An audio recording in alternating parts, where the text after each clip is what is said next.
What would you say if I told you that there are beings on this planet whose primary purpose is to facilitate the expansion of consciousness of all beings? Perfected human beings whose goal is to assist humanity in their spiritual development and in that way ease the suffering of all of us.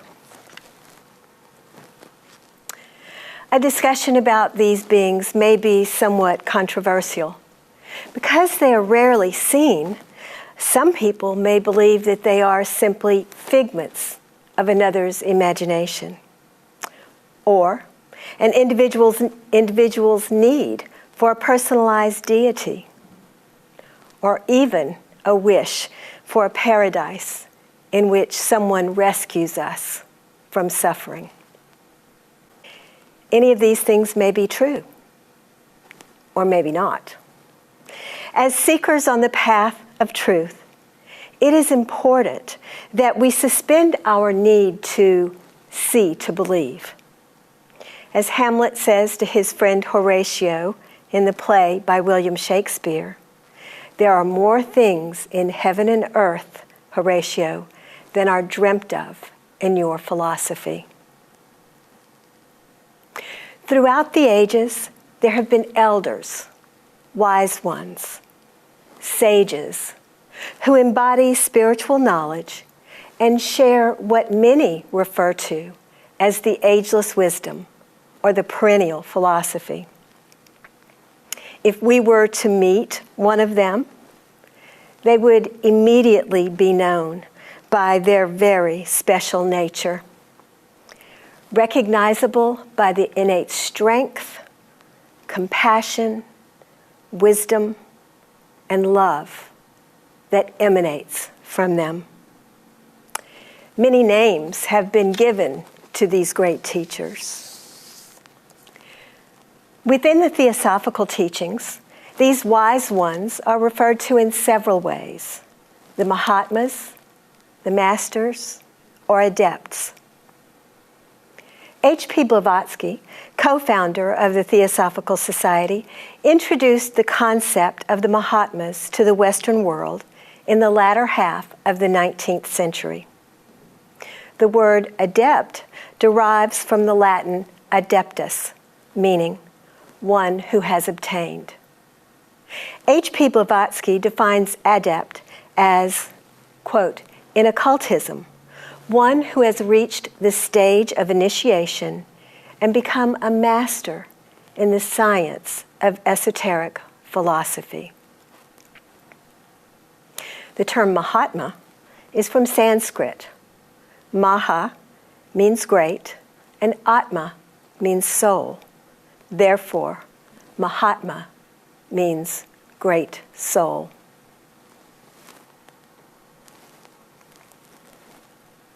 Within the Theosophical literature, one of the basic teachings focuses on what many have called spiritual development.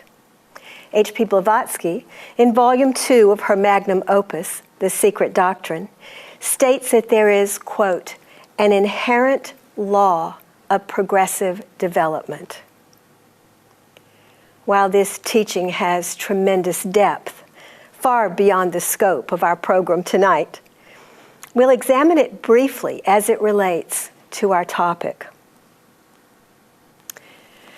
As rays of the divine, our souls, our higher selves, whatever words we use to describe it, that higher aspect of ourselves moves along a clearly defined pathway of progressive development.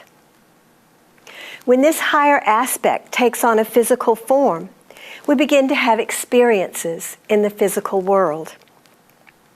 When we wear these human bodies, we gather personal and individual experiences.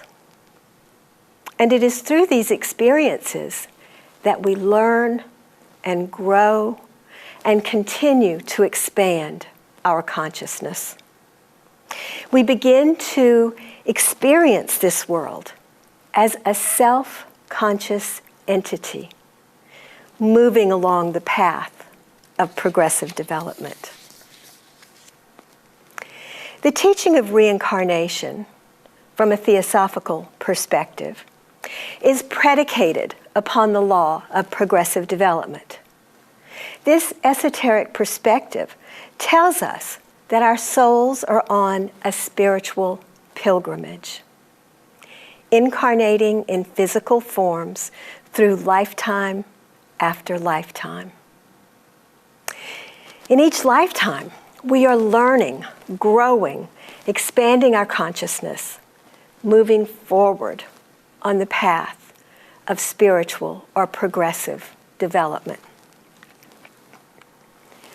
Former national president of the Theosophical Society in America and professor emeritus from the University of Georgia, Dr. John Algeo writes, "The purpose of our many lives is to further the evolutionary development of our minds and our souls. Through this process, we become fully human. That is to say, we eventually, after many, many lifetimes, gain full control and understanding of this physical form. I'm not fully human yet. I don't have full control of my thoughts, my emotions, and sometimes not even my physical reactions. But I'm learning, aren't you? We are learning to become fully human. Therefore, it makes sense that there are human beings who are further along this path of progressive development than we are. This group of individuals are human beings who have, to quote Ali Ritzema, by their inner self-education and self-training, have activated the higher powers which are latent in every one of us. These are the adepts, the Mahatmas, the great souls who have appeared periodically through history. Throughout the ages, they have existed, shining the light of their love, their compassion, their wisdom on humanity and on the world. Looking through history, we see beings such as Buddha, the sages of Greece, Muhammad, Jesus, Lao Tzu, Jesus' mother, Mary, indigenous sages, Confucius, Kuan Yin, Krishna and Radha, and so many others. Too many to name, and many whose names we don't know and probably never will. Each in their own way brought light, wisdom, love, and compassion to our planet, which so often seems and is shrouded by the suffering of humanity. They bring this light, wisdom, love, compassion, because they too have walked the path we are walking now. They have experienced living physical lives. They have experienced the joy and the sadness, the love and the heartbreak, the happiness and the suffering, and so on. While it might seem that these great elders are the penultimate of our journey, they are not.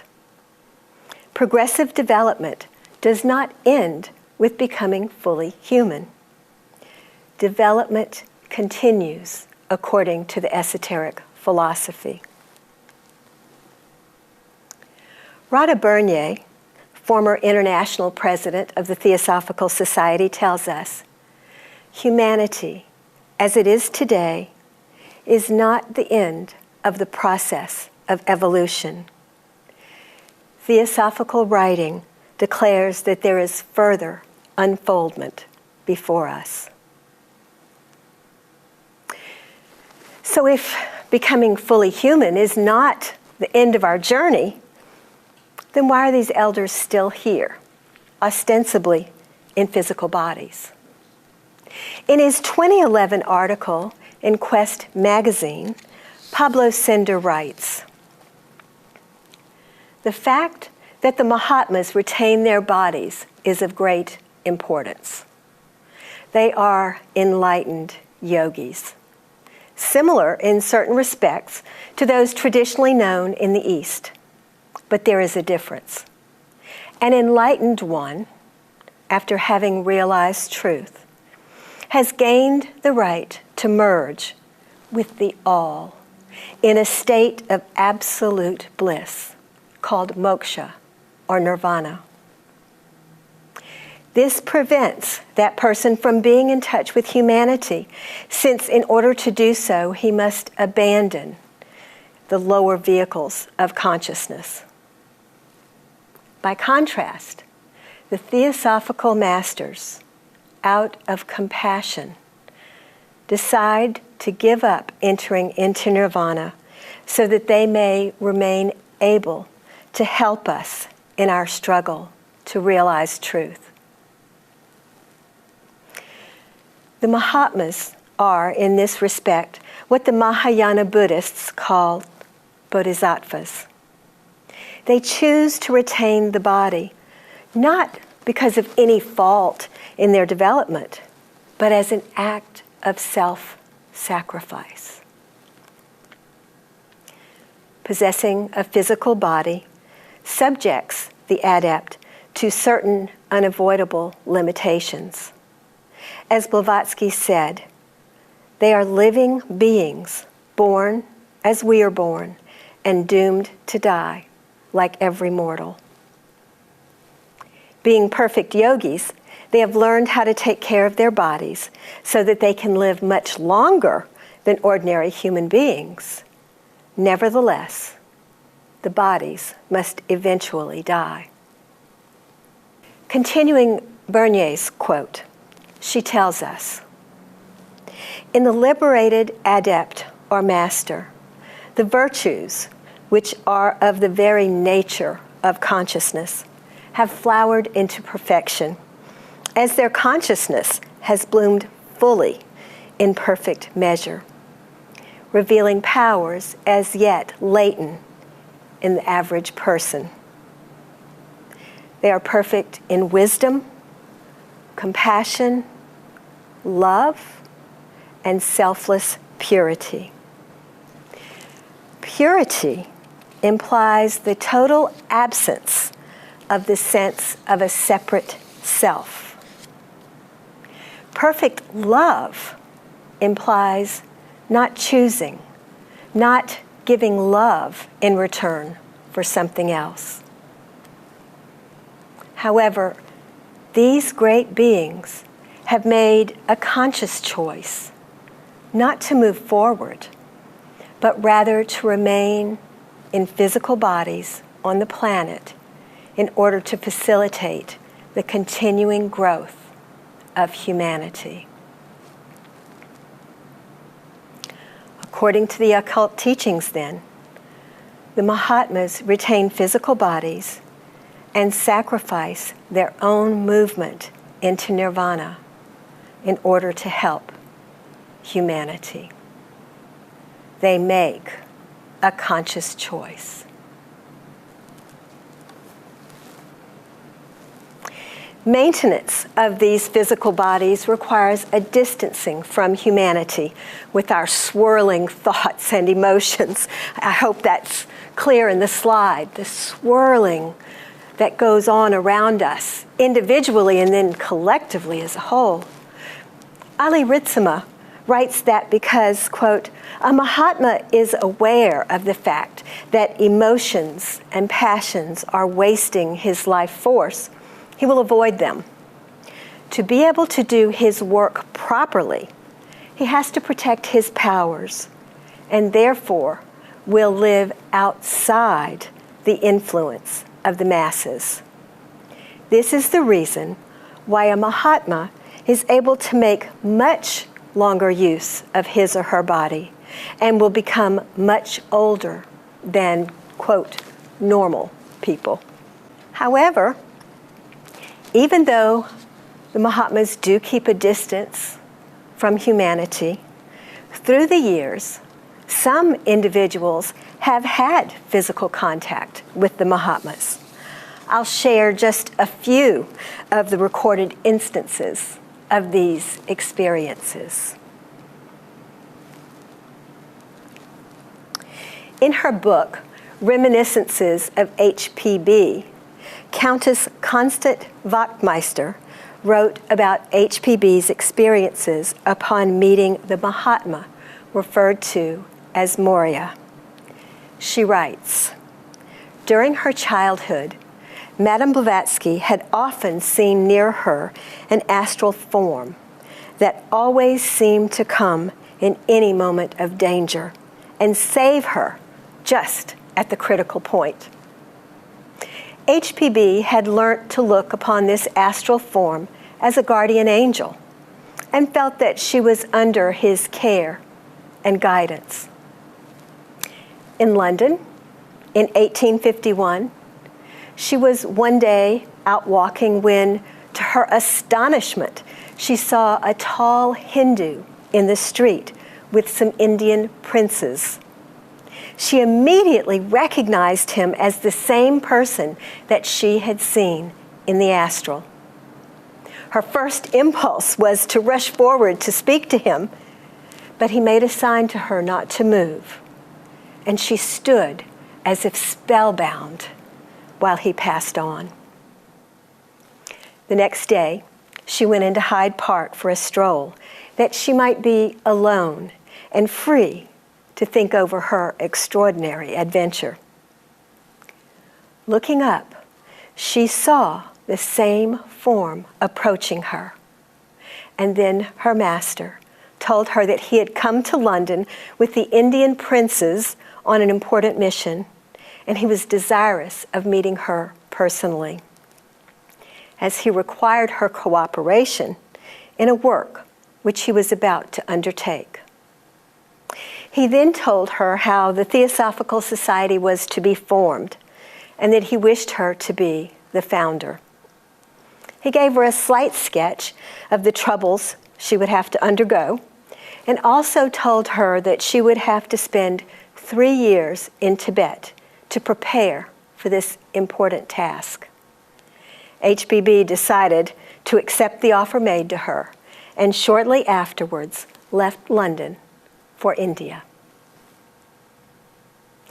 In an interview with H.P. Blavatsky, written by Charles Johnston and recorded in Volume 8 of the collected writings, the Mahatma Morya is described as follows. He was a Rajput by birth, HPB said, one of the old warrior races of the Indian desert, the finest and handsomest nation in the world. Her master was a giant, 6'8", and splendidly built, a superb type of manly beauty.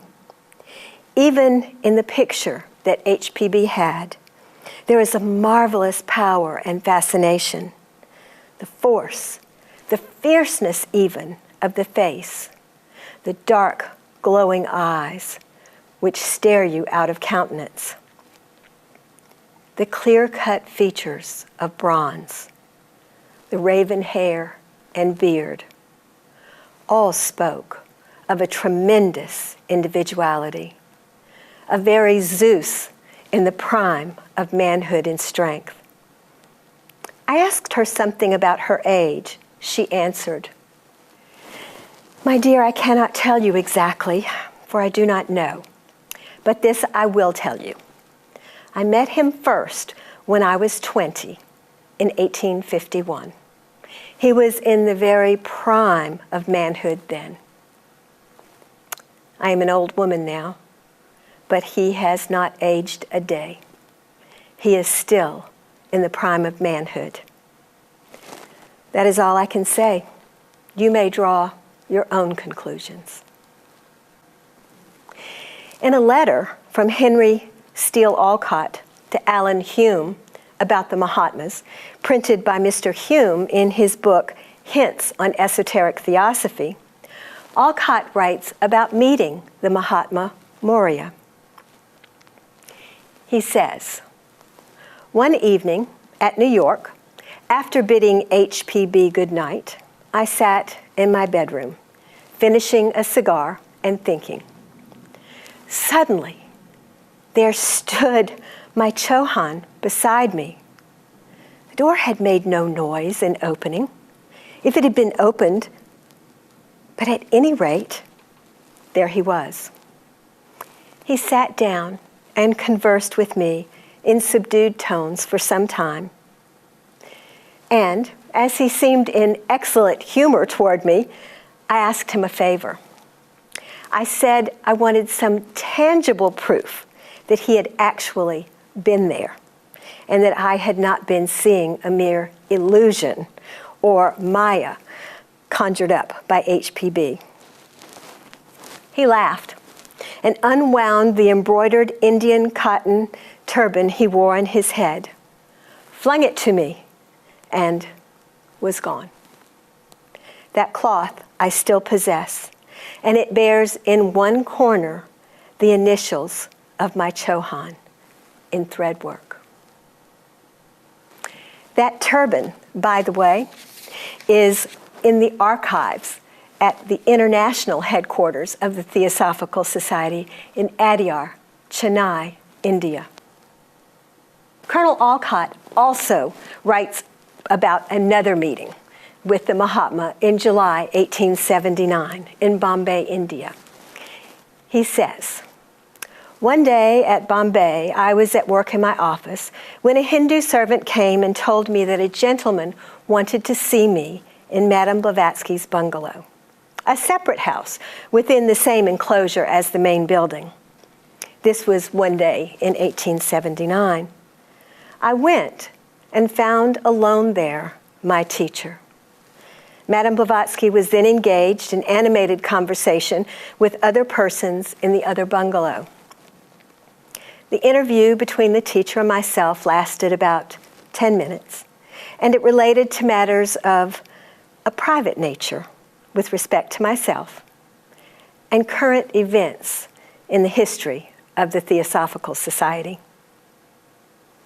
He put his hand upon my head, and his hand was perfectly substantial, and he had altogether the appearance of an ordinary living person." Damodar Mavalankar met HPB and Colonel Olcott in 1879 in Bombay and worked with them until early 1885 when he went to Tibet. During the time that he worked with HPB and Colonel Olcott, Damodar was secretary of the Theosophical Society. He wrote about a meeting he had with his Mahatma, Kuthumi, in 1880, saying, "In Ceylon, in a particular village, HPB, Colonel Olcott, and myself were the only 3 persons that stopped one night, the rest of our party having gone to a further place. We were all busy there, forming a branch of the Theosophical Society till about 12 in the night. HPB and Colonel Olcott went to bed at about 1. As we were going to stay in the village only one night, we stayed in the rest house, where comfortable accommodation can be had for only 2 travelers. I had therefore to lie down in an armchair in the dining room.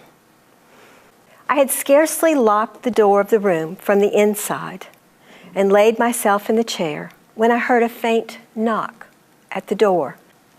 It was repeated twice before I had time enough to reach the door. I opened it, and what a great joy I felt when I saw the Mahatma.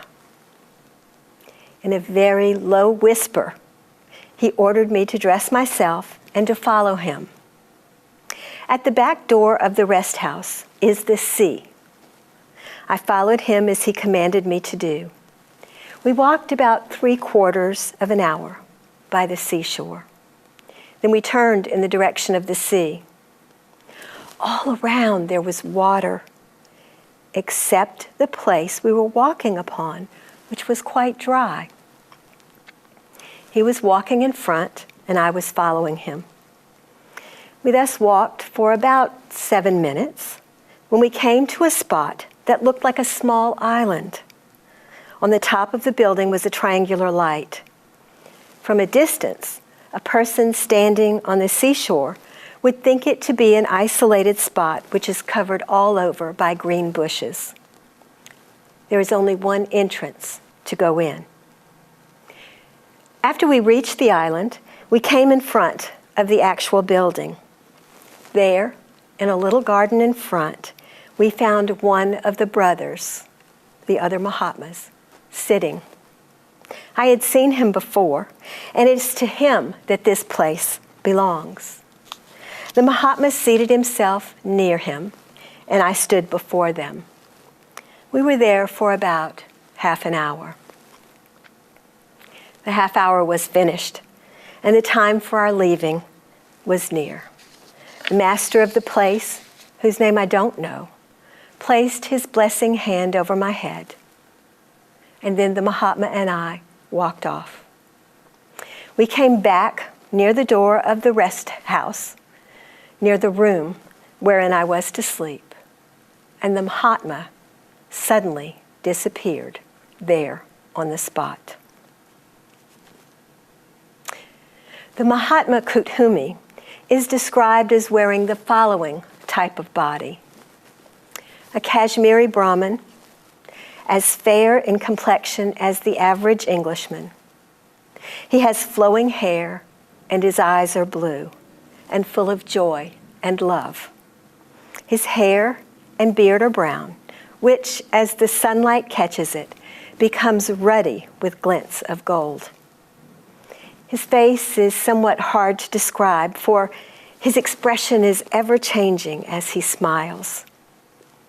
The nose is finely chiseled, and the eyes are large and of a wonderful liquid blue. There are other descriptions of meetings with the Mahatmas, many of which have been incorporated into Daniel Caldwell's book, A Case Book of Encounters with the Theosophical Mahatmas. If you are interested in this topic, I encourage you to check it out. It is fascinating. In addition to the physical meetings, there are a number of letters that were sent to people from the Mahatmas. There are several books that incorporate these letters, including the Mahatma Letters to A.P. Sennett and Letters of the Masters of the Wisdom, Series 1 and Series 2 by C. Janarajadasa. There are 2 different compilations of the Mahatma Letters to A.P. Sennett, as well as a number of books devoted to a discussion of the letters.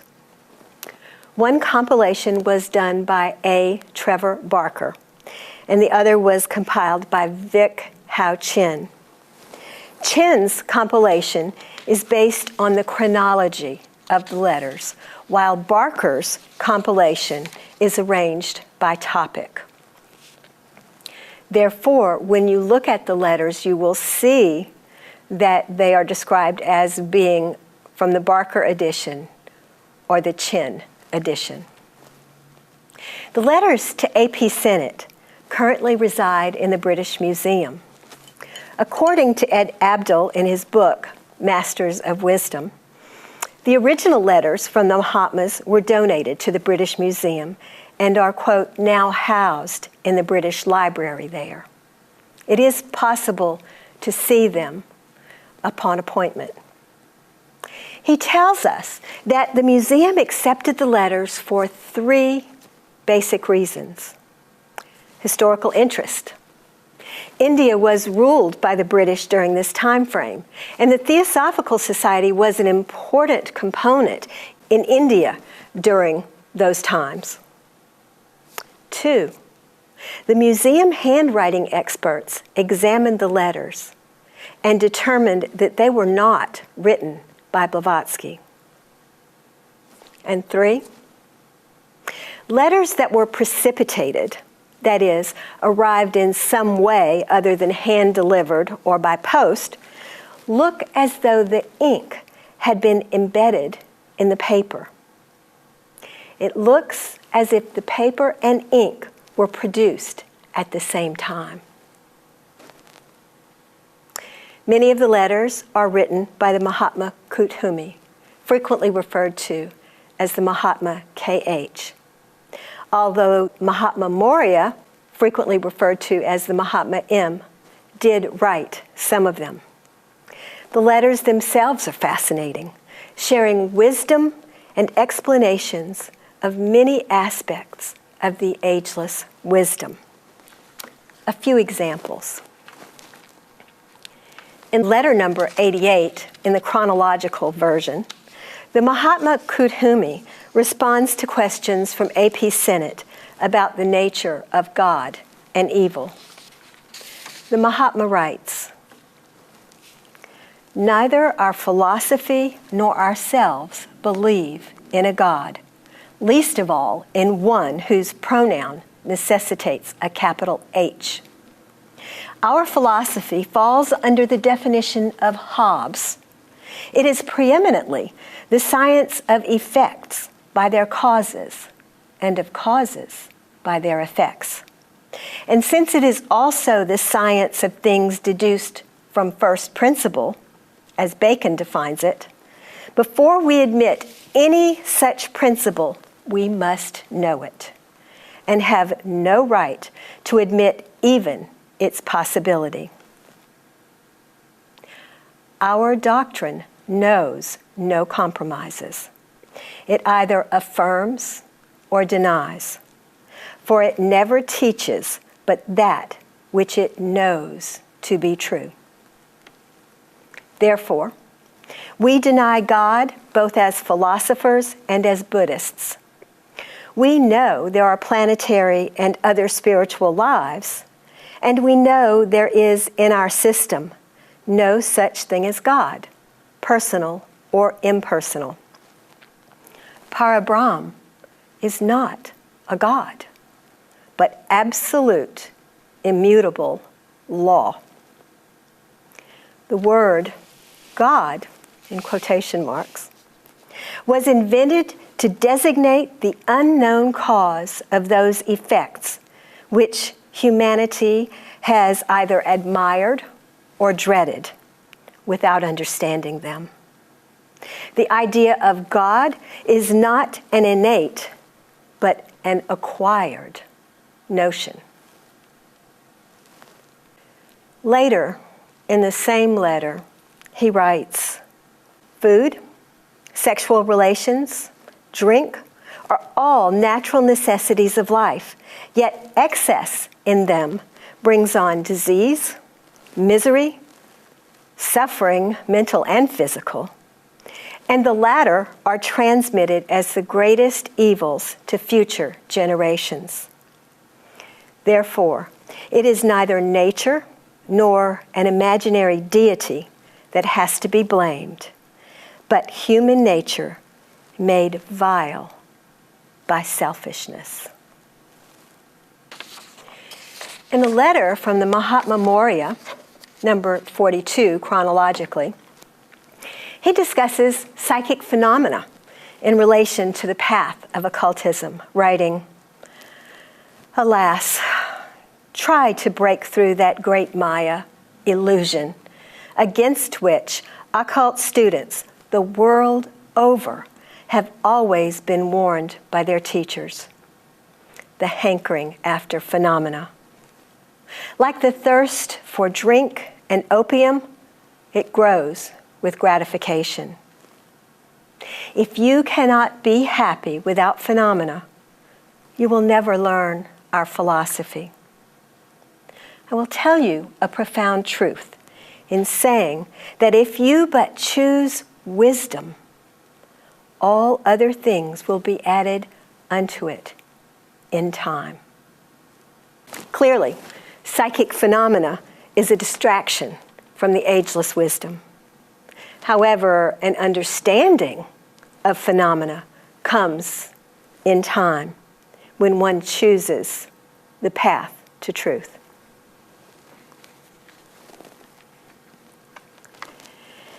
In letter number 136, the Mahatma K.H. talks a little about the nature of the adepts. He says, "We are not infallible, all-seeing Mahatmas at every hour of the day." And in another letter, the Mahatma Maurya says, "An adept, the highest as the lowest, is only during the exercise of his occult powers." I think I need to say that again. An adept, the highest or the lowest, is only that during the exercise of his occult powers.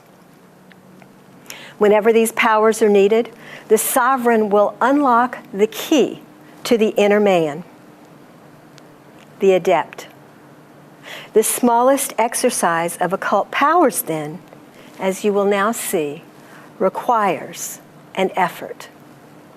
We may compare it to the inner muscular effort of an athlete preparing to use his physical strength. As no athlete is likely to be always amusing himself at swelling his veins in anticipation of having to lift a weight, so no adept can be supposed to keep his will in constant tension and the inner man in full function when there is no immediate necessity for it. When the inner man rests, the adept becomes an ordinary man, limited to his physical sense and the function of his physical brain.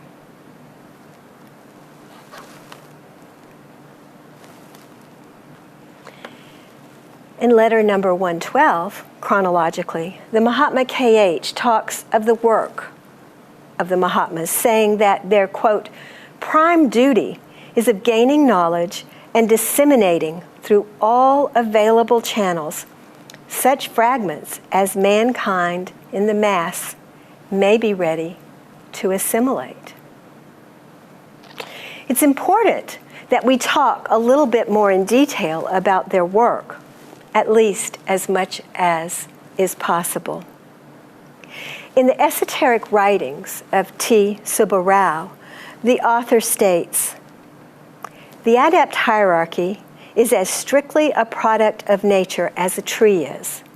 It has a definite and indispensable purpose and function in the development of the human race.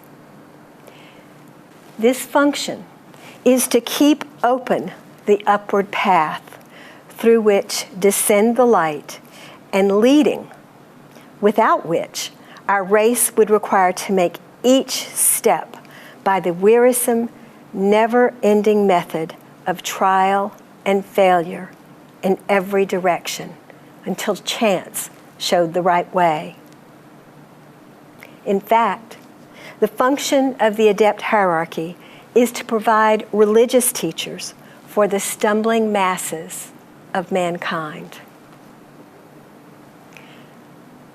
Shankaracharya, an Indian philosopher, founder of Advaita Vedanta, and believed by many to be the incarnation of Shiva, writes, "The great and peaceful ones live regenerating the world like the coming of the spring. Having crossed the ocean of embodied existence themselves, they freely aid all others who seek to cross it. The very essence and inherent will of Mahatmas is to remove the suffering of others, just as the ambrosia-rayed moon of itself cools the earth, heated by the intense rays of the sun. Therefore, as we discussed earlier, these great beings are here to help humanity, and we can join them in their great work. While we do not know the details about their work, we do have a glimpse of the essence of it, removing the suffering of humanity by encouraging forward movement in our spiritual development. An analogy. A young child and a senior in high school are working together in the same room. The senior is working on calculus, while the young child is coloring, learning to hold the colors properly, exploring shapes, and experimenting with various colors. The senior knows that the younger student will one day be doing calculus and helps him through encouragement, but knows that he cannot do the work for him. The young child, while not knowing how to do calculus, assists the older student by supporting the necessary study environment. Our collaborations with the Mahatmas is similar in many respects. They cannot and will not do our work for us, but they do support and encourage us, often in unseen ways. We can add to the environment that they are working to create, an environment that alleviates suffering and encourages the expansion of consciousness. Specifically, how do we do this? Well, meditation, awareness of our thoughts and feelings that we're sending out into the world, living a life of altruism, just to name a few. The esoteric philosophy teaches that everything we do, say, feel, or think radiates into the world around us.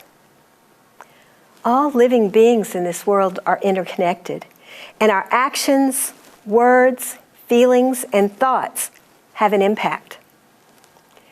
Therefore, if we work to be aware and intentional in our actions, our words, our feelings, and our thoughts, then we are participating in the creation of an environment that will help humanity. But let's be more specific. Meditation. During our meditations, if we focus on our connection with all beings, with the unity of all life, then this is what is sent into the world around us. It also strengthens our awareness of the interconnectedness of all life. This awareness requires that we act in ways that are compassionate and loving. Actions and words. If we do our best to live in an altruistic manner, caring as much for the other as we do for ourselves, then we are in alignment with the work of the Mahatmas. We recognize that what happens to others is also happening to ourselves. When we use words that are divisive, then we are adding to the divisiveness in the world. When we act with compassion and concern for others, whether that is standing up in the face of injustice or surrounding someone with conscious thoughts of light and love, we are aligning ourselves with the work of the Mahatmas. Our feelings and thoughts, while they are very difficult to control, we can do our best, consistently work to intentionally send out thoughts of harmony, peace, and love to all with whom we come in contact. It's so easy to slip into feelings of annoyance or irritability and send those related thoughts out to those who annoy or irritate us. However, in order to align ourselves with the work of the Mahatmas, these are things we must learn to control, part of becoming fully human. In other words, our role in helping the Mahatmas is very much like the role of the first grader helping the senior, using our intentional energy to create an environment that focuses on the unity and interconnectedness of all beings. There is an additional way to facilitate the work of the Mahatmas, that is, to work on ourselves, to propel ourselves down the path of spiritual development. As we transform ourselves, learning to control our bodies, our feelings, our thoughts, as we find and learn to listen to that small voice within, as we purify our bodies and our minds, we are helping the Mahatmas. In Sri Ram, former international president of the Theosophical Society, writes, "The Mahatmas who aid evolution, although they are interested in all changes that make for human progress, are especially concerned with the spiritual regeneration of mankind, which is of fundamental importance. Because when that takes place, all else follows. What the Mahatmas want is this regeneration, beginning with ourselves." Another analogy. Have you ever watched children paint with watercolors? You give them a cup of clean water, and as they use different colors on the palette, they clean their brush in the water. The water eventually takes on the hue of the paint colors. If we imagine all of life as a glass of clean water, and we add a drop of blue dye to it, that would be our small step forward, perhaps in controlling an irritable thought when we're cut off in traffic. We can watch the blue swirl into the water and then slowly dissipate. If we continue to add drops of blue dye to the water, it will eventually begin to take on a blue hue.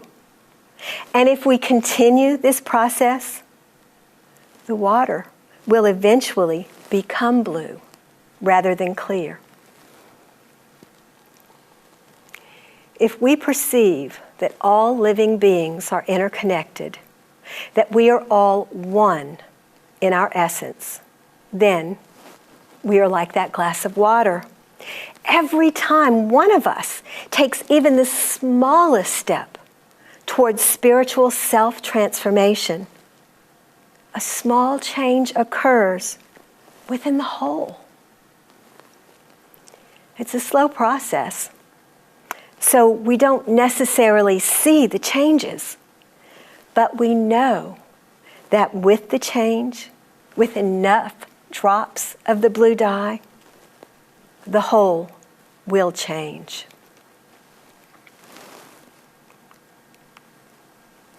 So our work for the Mahatmas is twofold, which paradoxically, of course, folds into one pathway.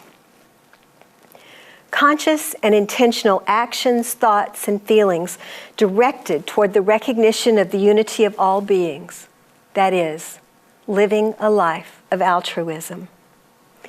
And conscious, intentional work to transform ourselves. Those are the two ways. The work involved in living a life of altruism does slowly transform us.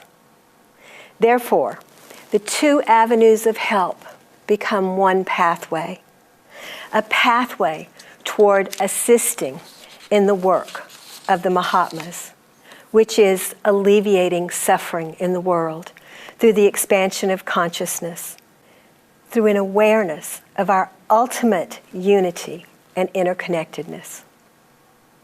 What an amazing world this would be, will be, not would be, will be, as more and more of us are moved toward this goal. And even if one doesn't believe in the Mahatmas, it doesn't matter. They don't care. They don't need us to believe in them to do their work. Their focus is on their work. They don't need to be recognized. In his 1900 letter to Annie Besant, second international president of the Theosophical Society, the Mahatma K.H. wrote, "Namelessly and silently we work." And the continual references to ourselves and the repetition of our names raises up a confused aura that hinders our work. Given that statement, I had great pause before making the decision to talk about this topic. However, my belief in the Mahatmas is deep, soul deep.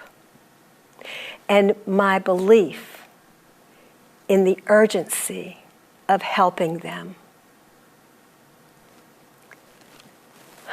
is beyond description. Therefore, I believe it worth doing to talk about the Mahatmas so that we can focus on helping them in their work. Focus on living altruistic lives, helping all living beings, and alleviating suffering to the best of our ability. In this way, we are joining in the work of the great sages who throughout time have brought light to the world through their love, compassion, and wisdom. Thank you.